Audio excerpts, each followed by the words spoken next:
Hello friends, welcome to boost up. Bihar state computer science का test series में आज हम लोग पढ़ेंगे 11 नंबर सीरीज को, जिसमें हम लोग पढ़ेंगे टोटल हमारा जो क्वेश्चन होगा वो सारा सी प्रोग्रामिंग से रिलेटेड होगा। सी प्रोग्रामिंग स्पेशल ये सीरीज मैंने बनाया हुआ है क्योंकि सी प्रोग्रामिंग से जो भी हाईलाइटेड क्वेश्चन है, जो भी इंपॉर्टेंट क्वेश्चन है, उसको इंक्लूड किया है मैंने 30 क्वेश्चन को।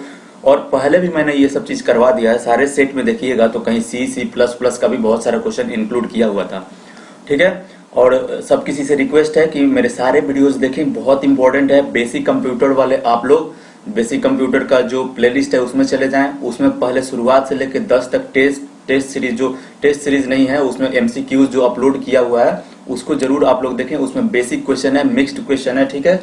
उसके बाद आपका नेटवर्किंग का हो गया, नेटवर्किंग का शुरुआत का थ्योरी भी आप लोग देखें, बहुत जरूरी इंफॉर्मेशन है। और 5-6 सेट उसमें जो है कंप्यूटर नेटवर्क का वो भी देखें। डीबीएमएस का देखें, बहुत ही जरूरी है। आप लोगों को पता होगा कि डीबीएमएस से कितना क्वेश्चन पूछता है, और डीबीएमएस का फर्स्ट लेक्चर जरूर देखें क्योंकि उसमें एसक्यूएल कमांड के बारे में जो मैंने बताया हुआ है, कितने एसक्यूएल कमांड होते हैं, कौन कौन से उसमें data definition language, data transaction language, जो भी वो चारों लैंग्वेज होते हैं, या डेटा मैनिपुलेशन लैंग्वेज हो या ट्रांजेक्शन कंट्रोल लैंग्वेज हो, सारे से रिलेटेड मैंने क्वेश्चन उसमें बताए हुए। और ये भी बताया कि कौन सा कमांड जो होता है एसक्यूएल कमांड किस लैंग्वेज में यूज किया जाता है, क्योंकि ये बहुत इंपॉर्टेंट है ये जानना कि कौन सा कमांड किस लैंग्वेज का पार्ट है।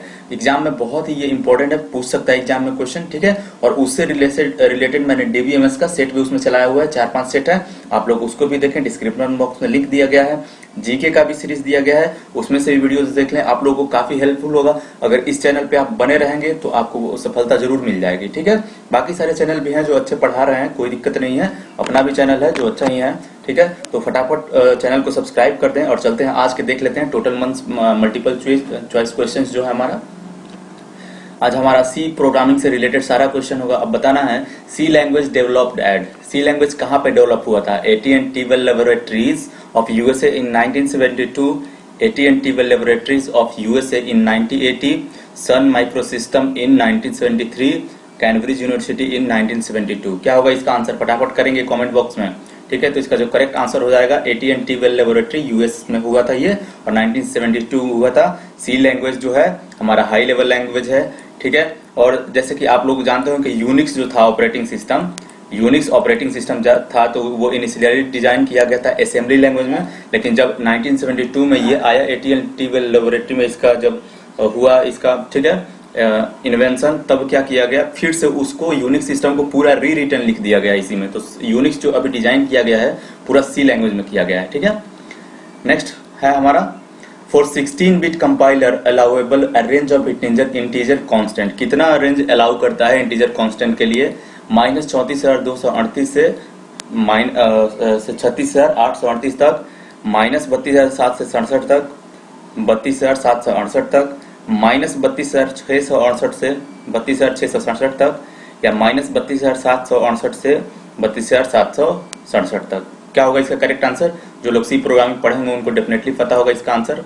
ऑप्शन नंबर डी इसका करेक्ट आंसर हो जाएगा। -32,768 से इसका रेंज होता है 32,767 तक।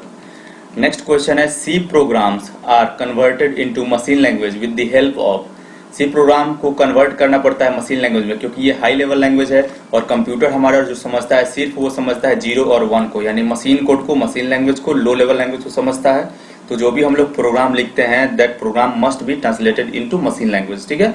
तो ये किसके द्वारा होगा, कंपाइलर के द्वारा होगा, ट्रांसलेटर असेंबलर के द्वारा होगा, इंटरप्रेटर के द्वारा होगा। तो इसका जो करेक्ट आंसर हो जाएगा कंपाइलर हो जाएगा। कंपाइलर इंटरप्रेटर दोनों सेम काम करता है, लेकिन दोनों में डिफरेंस ये है कि कंपाइलर जो होता है वो लाइन बाय लाइन करता है, कंपाइलर जो होता है होल प्रोग्राम को एक बार में कंपाइल करता है, और इंटरप्रेटर जो होता है लाइन बाय लाइन करता है, ठीक है। आगे बढ़ते हैं नेक्स्ट क्वेश्चन पे। सी वाज प्राइमरली डेवलप्ड है, सी प्रोग्रामिंग को प्राइमरी रूप से किस चीज के लिए डेवलप किया गया था, system programming language, general purpose language, data processing language, या नन। तो देखिए पहली बार इसको डिजाइन किया गया था सिस्टम प्रोग्रामिंग लैंग्वेज के तहत। इसके द्वारा पूरा एप्लीकेशन नहीं, पूरा एक सिस्टम का प्रोग्राम, यानी जो भी हमारा ऑपरेटिंग सिस्टम है उसमें लिखा जा सकता है, ठीक है। नेक्स्ट क्वेश्चन है, which one of the following is not a reserve keyword for C, इसमें से सी के लिए कौन सा एक रिजर्व कीवर्ड नहीं है, ऑटो है, केस है, डिफॉल्ट है, या मेन है। तो देखिए ऑटो भी कीवर्ड होता है, केस भी होता है, पढ़े होंगे आप लोग, डिफॉल्ट भी होता है, लेकिन यहाँ पे मेन हमारा जो होता है ये कीवर्ड नहीं होता है, ठीक है। सी के लिए रिजर्व कीवर्ड ये नहीं है मेन, ठीक है। आगे बढ़ते हैं। और C variable can't start with, C variable जो होता है स्टार्ट हम लोग नहीं कर सकते हैं।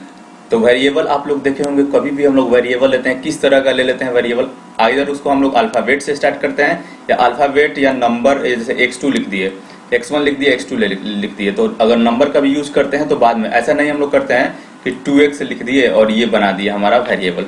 तो क्या चीज से स्टार्ट नहीं हो सकता है, पूछ रहा है, एक नंबर से स्टार्ट नहीं हो सकता है, ये तो बात सही है।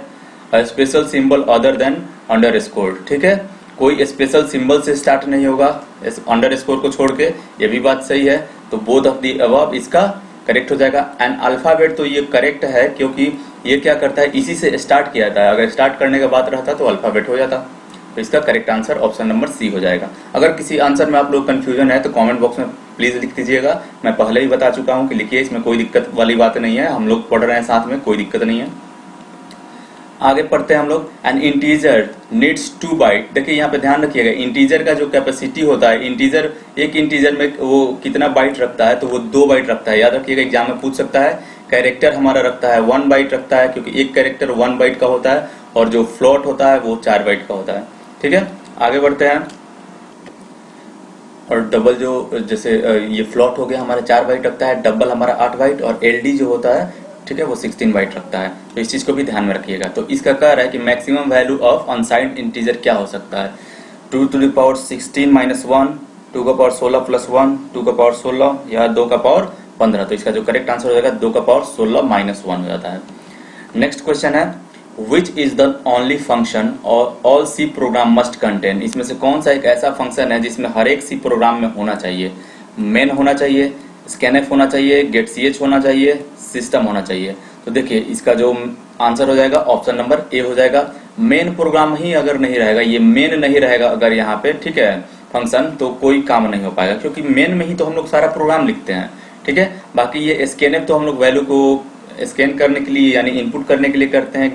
गेट ch मतलब एक कैरेक्टर ये होल्ड करके रखता है, जब तक हम लोग आउटपुट करते हैं तो एक कैरेक्टर होल्ड करके रखेगा, मतलब जब तक हम लोग कोई की प्रेस नहीं करेंगे वो आउटपुट हमारा स्क्रीन से हटेगा नहीं, इसी के लिए ये दिया जाता है। आगे बढ़ते हैं। Which of the following is not a correct variable type, इसमें से कौन सा एक वेरिएबल का टाइप नहीं है जो सी में हम लोग यूज करते हैं। तो देखिए फ्लोट तो डेफिनेटली होता है, इंटीजर भी होता है, कैरेक्टर भी होता है, डबल भी होता है, लेकिन रियल कोई नहीं होता है। ठीक है, तो इसका जो करेक्ट आंसर हो जाएगा ये कोई इंटीजर का टाइप नहीं है, रियल। नेक्स्ट क्वेश्चन है, what is an array, array क्या होता है। An array is a collection of variables that are of the dissimilar type, array एक वेरिएबल का कलेक्शन है जो डिसिमिलर टाइप होते हैं। An array is a collection of variable that are of the same type, ठीक है, same type के होते हैं variable. An array is not a collection of variables that are often the same type data. ठीक है, तो इसका जो करेक्ट आंसर हो जाएगा ऑप्शन नंबर बी हो जाएगा। ठीक है, एरे क्या होता है, कलेक्शन ऑफ वेरिएबल्स होता है जो कि सिमिलर टाइप होते हैं, मतलब कलेक्शन ऑफ वेरिएबल का, अगर इंटीजर है तो वो इंटीजर टाइप का ही एरे बन गया, कैरेक्टर है तो कैरेक्टर टाइप का ही बन गया। ठीक है, तो इसका जो डेटा टाइप होगा वो सेम डेटा टाइप होना चाहिए।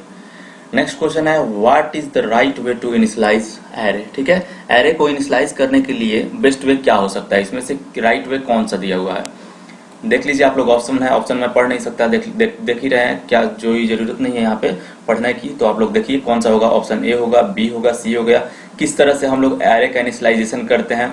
ठीक है, तो यहाँ पे इंटीजर नाम का एक एरे ले लिया गया है जिसका लेंथ है 6, और 6 लेंथ है, यानी इंडेक्स ये 0 से स्टार्ट होता है, 0 to 5 तक जाता है, हमारा एक एरे तैयार हो जाएगा।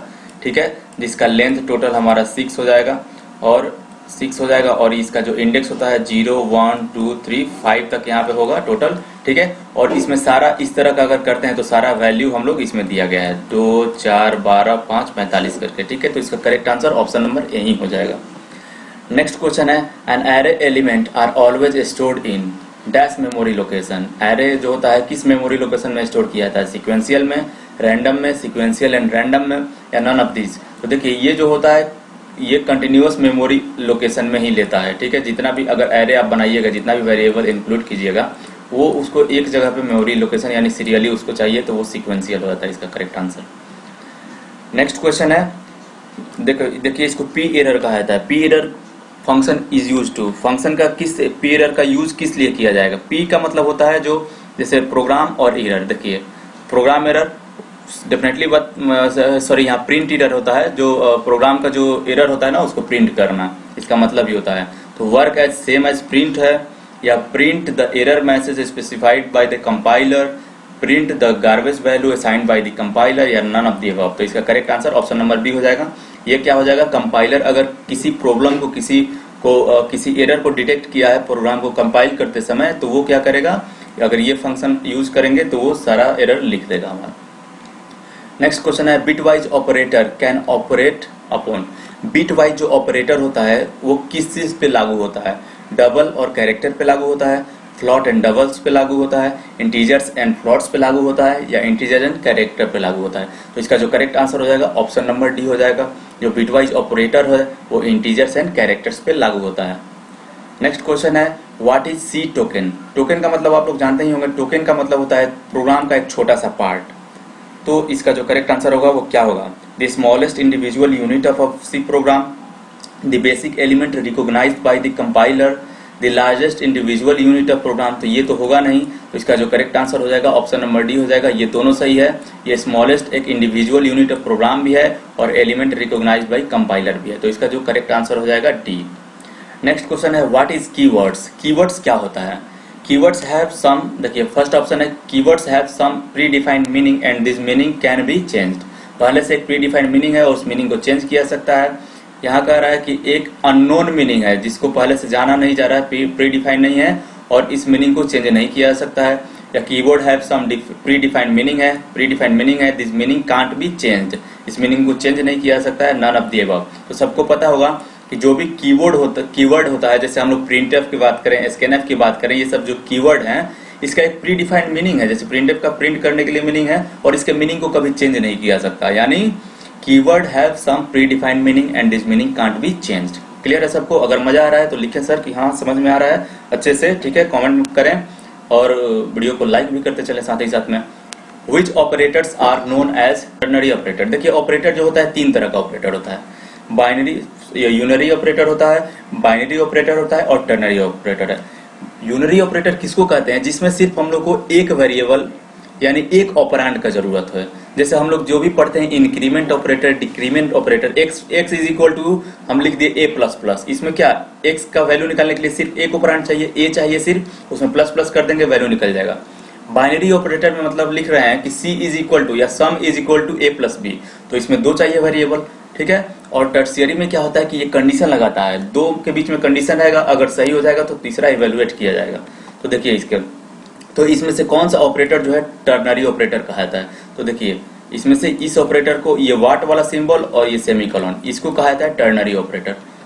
तो ऑप्शन बी इसका करेक्ट आंसर हो जाएगा। अब एक चीज देखिए यहाँ पे सी प्रोग्रामिंग, ठीक है। अब in C programming unary operator, binary और ternary operator useful to carry out mathematical operations, ठीक है। अब देखिए यूनरी ऑपरेटर क्या होता है, जिसमें हम लोग साइंड ऑपरेंड को यूज करते हैं। जैसे इंक्रीमेंट ऑपरेटर हो गया, डिक्रीमेंट ऑपरेटर हो गया। जैसे A is equal to B plus plus लिख दीजिए। देखिए यहाँ पे जो हम लोग ऑपरेटर यूज किए हैं प्लस प्लस का, ये इंक्रीमेंट ऑपरेटर, और इसमें कितना ऑपरेंड की जरूरत है, एक ही ऑपरेंड जो हमारा बी है। यहाँ पे भी देखिए एक ही ऑपरेंड है। लेकिन अगर हम लोग बाइनरी ऑपरेटर की बात करें तो जितना भी होता है जोड़ घटाव गुन्ना भाग ये सब जो होता है, जैसे देखिए C is equal to A plus B, ये एक ऑपरेटर के लिए कितना ऑपरेंड का जरूरत पड़ा, दो ऑपरेंड का, तो ये बाइनरी ऑपरेटर होता है। क्लियर है सबको? तो बोले क्लियर है सर। टर्नरी ऑपरेटर वो होता है, ternary operators are the one that operates on three operand, तीन ऑपरेंड पे होता है। It takes three arguments, first argument is checked for validity, पहला आर्गुमेंट चेक किया जाता है वैलिडिटी के द्वारा, और अगर ये सही रहेगा तो सेकंड आर्गुमेंट को रिटर्न करेगा, नहीं तो थर्ड आर्गुमेंट को रिटर्न करेगा। यहाँ पे आप लोग देखिए समझ में आ जाएगा। सी इज इक्वल टू क्या लिखा हुआ है, अगर ए इज ग्रेटर देन बी रहेगा, ठीक है। देखिए ये ऑपरेटर यूज किया गया है यानी टर्नरी ऑपरेटर है, और यहाँ पे ये यूज किया गया है। तो अगर देखिए अगर इस कंडीशन में ए अगर ट्रू रहेगा तो ई को रिटर्न करेगा, बी ट्रू रहेगा तो एफ को रिटर्न करेगा। तो now if a is greater than b तो ई इज रिटर्न किया जाएगा, नहीं तो अदरवाइज एफ इज रिटर्न। समझ गए आप लोग? बहुत ही इंपॉर्टेंट है यूनरी, बाइनरी और टर्नरी। सारे ऑपरेटर आप लोग देख लीजिए, जहां पे भी इंक्रीमेंट डिक्रीमेंट आएगा यूनरी हो जाएगा, अगर एग्जाम में पूछ भी रहा है तो। बाइनरी में आप लोग ये बस ध्यान रखिए कि कितना वेरिएबल का यूज करना है, और टर्नरी में वाट का साइन हो गया और ये हमारा सेमीकोलन का साइन, सॉरी कॉलन का साइन जो होता है। तो ऑप्शन बी इसका करेक्ट आंसर है। नेक्स्ट क्वेश्चन है in which statement each case instance value must be, ठीक है। किस इंस्टेंस में तो बताना है इसको कि इन विच स्टेटमेंट, किस स्टेटमेंट में each case instant value must B, या तो वो कांस्टेंट होगा, वेरिएबल होगा, स्पेशल हो गया, स्पेशल सिंबल होगा, या नन ऑफ द अबव होगा। तो देखिए मस्ट भी वो कांस्टेंट होना चाहिए, ठीक है। और कांस्टेंट में जरूरी नहीं है कि जैसे मान लीजिए 5 रख दिए, 6 रख दिए, कांस्टेंट में आप कोई ये अल्फाबेट का भी यूज कर सकते हैं। जैसे मान लीजिए हम लोग केस में जो वैल्यू डालते हैं वो कोई, या स्विच केस में हम लोग जो वैल्यू डालते हैं वो जरूरी थोड़े है कि वहां पे हम लोग सिर्फ नंबर ही डालें, एक कैरेक्टर डाल दे रहे हैं कि अगर ए अगर सही रहा तो मान लो संडे प्रिंट करेगा, बी रहा तो मंडे प्रिंट करेगा, इस तरह से भी हो जाता है, कोई दिक्कत नहीं है इसमें। What is the work of break keyword? Break keyword का यूज हम लोग किस लिए करते हैं? Halt execution of program, restart execution of program, exit from loop और switch statement, none of the above. इसका जो करेक्ट आंसर हो जाएगा, सबको पता होगा, जो लोग स्विच का यूज किए होंगे, किसी भी लूप या स्विच स्टेटमेंट से बाहर आने के लिए हम लोग ब्रेक का यूज करते हैं। अगर कंटिन्यूअसली वो लूप चल रहा है, एक कंडीशन लगा दिए कि ये वाला यहाँ तक अगर पहुंच जाएगा, ये अगर ट्रू रहेगा तब ये क्या करेगा, ये फॉल्स हो जाएगा तो ये एग्जिट कर जाएगा, ठीक है। तो उसके लिए हम लोग ब्रेक स्टेटमेंट का जहां पे ब्रेक करना चाहें ब्रेक कर सकते हैं। नेक्स्ट है which one of the following is not a linear data structure? इसमें से लीनियर डेटा स्ट्रक्चर कौन सा नहीं है? लीनियर डेटा स्ट्रक्चर का मतलब क्या होता है, जैसे यहाँ पे डेटा स्टोर करेंगे तो लीनियर एक सीरियल वाइज हम लोग करेंगे, चाहे ये डेटा इस तरह से स्टोर करें, क्यू में डाल दें, एरे में डाल दें या स्टैक में डाल दें, ठीक है। तो इसमें से देखिए array linear data structure definitely है, बाइनरी ट्री नहीं है लीनियर डेटा स्ट्रक्चर, ठीक है। ये क्यू भी होता है, जैसे ये क्यू एक बना दिया गया और हर एक में ये डाल दिया गया डेटा को। स्टैक जैसे ये इस तरह का इंफॉर्मेशन बना दिया गया और इसमें भी डाल दिया गया डेटा को, तो ये सारा लीनियर डेटा स्ट्रक्चर होता है, बाइनरी ट्री नहीं होता है। ऑप्शन हमारा बी करेक्ट आंसर हो जाएगा। नेक्स्ट क्वेश्चन है Q is a dash list, कौन सा लिस्ट है? लास्ट इन फर्स्ट आउट है। देखिए क्यू क्या होता है, मतलब एक तरह का हम लोग कतार बना दिए, ठीक है। यहाँ से देखिए, अब मान लीजिए यहाँ पे एक कतार, एक लाइन बना हुआ है, यहाँ पे टिकट काउंटर है किसी चीज का, तो यहाँ पे लाइन में जो पहले आया हुआ है, यहाँ पे सब लोग लाइन में लगे हुए हैं, लाइन में जो पहले आया हुआ है टिकट उसी को मिलेगा, यानी जो फर्स्ट इन हुआ है, जो पहली बार कतार में जो आया है उसी को पहले आउट करेंगे हम लोग। लेकिन स्टैक में ऐसा बात नहीं होता है, क्योंकि स्टैक में यहाँ पे क्लोज रहता है, स्टैक में पहले जो वैल्यू आ गया है, ठीक है। तो देखिए स्टैक में मान लीजिए स्टैक है, तो यहाँ पे जो वैल्यू पहले इंसर्ट किया गया है सबसे यहीं से स्टार्ट होगा, वो तो सबसे लास्ट में ना बाहर आएगा, क्योंकि जो ऊपर रहेगा वहीं पहले निकलेगा, ठीक है। तो इसके लिए हम लोग क्या कहते हैं कि क्यू में हमारा फर्स्ट इन फर्स्ट आउट होता है, जो पहले आया है लाइन में वहीं पहले निकल के जाएगा, और स्टैक में होता है जो फर्स्ट इन हुआ है वो लास्ट आउट हो जाएगा, ठीक है, या लास्ट इन जो हुआ है वो फर्स्ट आउट हो जाएगा। तो नेक्स्ट इसका correct answer option number d हो जाएगा, ठीक है। To represent hierarchical relationship between elements which data structure is suitable? Hierarchical relationship दर्शाने के लिए कौन सा डेटा स्ट्रक्चर का यूज किया जाता है? प्रायोरिटी का, ट्री का, डी क्यू का, या ऑल ऑफ दी अबव? तो इसका जो करेक्ट आंसर होगा, हिरार्की दिखाने के लिए हमेशा ट्री का ही यूज किया जाता है। नेक्स्ट क्वेश्चन है which of the following data structure is linear type? इसमें से लीनियर टाइप कौन सा होता है कह रहा है, ठीक है। स्ट्रिंग होता है, क्यू होता है, या लिस्ट होता है, या ऑल ऑफ दी अबव होता है। तो ये सारा लीनियर डेटा स्ट्रक्चर का ही हमारा टाइप है, तो ऑप्शन डी इसका करेक्ट आंसर हो जाएगा। Moving on to next question. अब बताना है which statement print C100 will return. अब एक चीज बताना है कि यहाँ पे जो ये प्रोग्राम को एक छोटा सा लिखा रहा है, इसका आउटपुट क्या होगा? ये 100 प्रिंट कर देगा, या गार्बेज वैल्यू प्रिंट करेगा, या prints ASCII equivalent of x कर देगा, या नन ऑफ द अबव कर देगा। तो देखिए जब यहाँ पे अगर हम लोग %d100 लिखते हैं तो ये 100 प्रिंट कर देता, लेकिन %c करने का मतलब क्या है, ये कैरेक्टर वैल्यू को रिटर्न करना है। तो अगर 100 डाल दिए हैं तो ये 100 किस चीज का आस्की वैल्यू है, ठीक है। तो जिस पार्टिकुलर कीवर्ड का वो आस्की वैल्यू होगा वही वो रिटर्न कर देगा, यानी प्रिंट आस्की इक्विवेलेंट ऑफ 100, ठीक है। करेक्ट आंसर इसका ऑप्शन सी हो जाएगा। नेक्स्ट क्वेश्चन है the C language is context free language होता है, कॉन्टेक्स्ट सेंसिटिव लैंग्वेज होता है, रेगुलर लैंग्वेज होता है, या नन ऑफ द अबव होता है। तो इसका जो करेक्ट आंसर हो जाएगा ऑप्शन नंबर ए हो जाएगा, ये कॉन्टेक्स्ट फ्री लैंग्वेज होता है। The default parameter passing mechanism, default parameter जो पासिंग मैकेनिज्म होता है उसको क्या कहा जाता है? Is called as call by value कहेंगे, कॉल बाई रेफरेंस कहेंगे, कॉल बाई एड्रेस कहेंगे, या कॉल बाई नेम कहेंगे। तो देखिए इसको कॉल बाई वैल्यू कहा जाता है, ठीक है, जो डिफॉल्ट पैरामीटर पासिंग मैकेनिज्म होता है। नेक्स्ट क्वेश्चन है what is D Q? D Q का मतलब होता है डिलीट करना है, ठीक है, क्यू को डिलीट कर देना, ठीक है। तो देखिए इसमें क्या होता है, जो क्यू होता है उसमें होता है फ्रंट और रेयर। शुरुआत में फ्रंट और रेयर हमारा सेम होता है, ठीक है। फ्रंट से डेटा का एंट्री होगा, रेयर से डेटा को डिलीट कर सकते हैं, कहीं से भी हम लोग किया जा सकता है। तो देखिए एक बात बताइए, elements can be added from front, DQ का मतलब ये होता है, या एलिमेंट कैन बी एडेड और रिमूव्ड फ्रॉम आइदर फ्रंट, ठीक है, आइदर फ्रंट और रेयर, या element can be added from rear या नन ऑफ द अबव। तो इसका जो करेक्ट आंसर हो जाएगा ऑप्शन नंबर बी हो जाएगा, एलिमेंट कैन बी एडेड और रिमूव फ्रॉम आइदर और फ्रंट, ठीक है, DQ का। In which link list only last node address is full, null, sorry, कौन सा इसमें से लिंक लिस्ट है जिसमें लास्ट जो एड्रेस होता है वहीं सिर्फ नल होता है। तो देखिए कौन कौन सा हमारा लिंक लिस्ट होता है, 3 तरह का होता है, जो एक सिंगली लिंक लिस्ट होता है, सर्कुलर लिंक लिस्ट होता है और डबली लिंक लिस्ट होता है। तो एक बात बताइए, यहाँ पे जो हम लोग बात कर रहे हैं अभी, तो ये बात हो रहा है कि कौन सा ऐसा जो लिंक लिस्ट है जिसका सिर्फ लास्ट में ही एक नल होता है। तो वो इसका करेक्ट आंसर हो जाएगा option number c, singly link list. Singly link list में क्या होता है, जैसे ये हो गया, हम लोग लिंक लिस्ट बना रहे हैं, जैसे देखिए ये वाला लिंक लिस्ट बन गया, एक लिंक लिस्ट बन गया। तो यहाँ पे क्या होगा, एक में वैल्यू रहता है और एक में नेक्स्ट का एड्रेस रहता है, वैल्यू रहेगा नेक्स्ट का एड्रेस।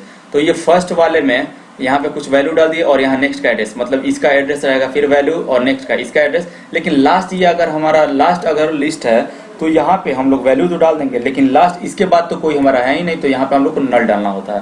तो सिंगली लिंक लिस्ट होता है।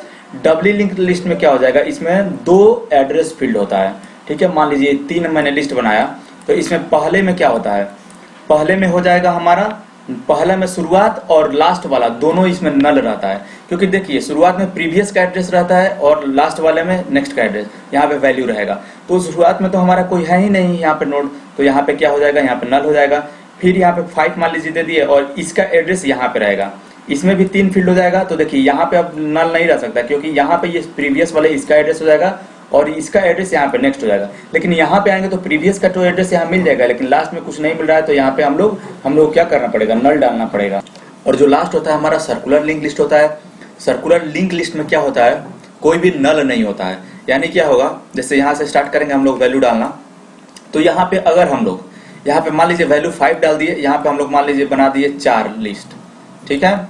और यहाँ पे क्या किए, यहाँ पे 4 लिस्ट है, यहाँ पे 2 डबली लिंक नहीं है। यहाँ पे देखिए क्या होगा, वैल्यू होगा, यहाँ नेक्स्ट का एड्रेस, इसका एड्रेस, फिर यहाँ पे वैल्यू, यहाँ पे नेक्स्ट का एड्रेस, यहाँ पे वैल्यू, यहाँ पे नेक्स्ट का एड्रेस, यहाँ पे वैल्यू, और यहाँ लास्ट वाले में नल न रह के ये फर्स्ट फिर स्टार्ट का एड्रेस हो जाएगा। यानी एक सर्कुलर टाइप में ये बन गया, ठीक है। तो इसको सर्कुलर लिंक लिस्ट कहेंगे। समझ गए आप लोग तीनों टाइप के। आगे बढ़ते हैं। Which is the correct syntax to declare constant pointer, ठीक है। कौन सा इसमें से करेक्ट कांस्टेंट डिक्लेयर करने के लिए, कांस्टेंट पॉइंटर डिक्लेयर करने के लिए कौन सा सिंटेक्स जो है करेक्ट है। इंट स्ट्रिक कॉन्स्ट पीटीआर ये वेरिएबल दिया गया है, स्ट्रिक इंट कॉन्स्ट, ठीक है, कांस्टेंट कॉन्स्ट पीटीआर या const int strict const PTR या ए एंड सी हो जाएगा। तो इसका करेक्ट आंसर हो जाएगा ए और सी दोनों। इस तरह से भी कर सकते हैं, इस तरह से भी कर सकते हैं। नेक्स्ट क्वेश्चन है, what will be the output of the statement. बताना इस प्रोग्राम का आउटपुट क्या होगा। इंटीजर लिया गया है 2, जिसमें i का वैल्यू 1 है और j कुछ नहीं है, j को सिर्फ इनिशियलाइज किया गया है।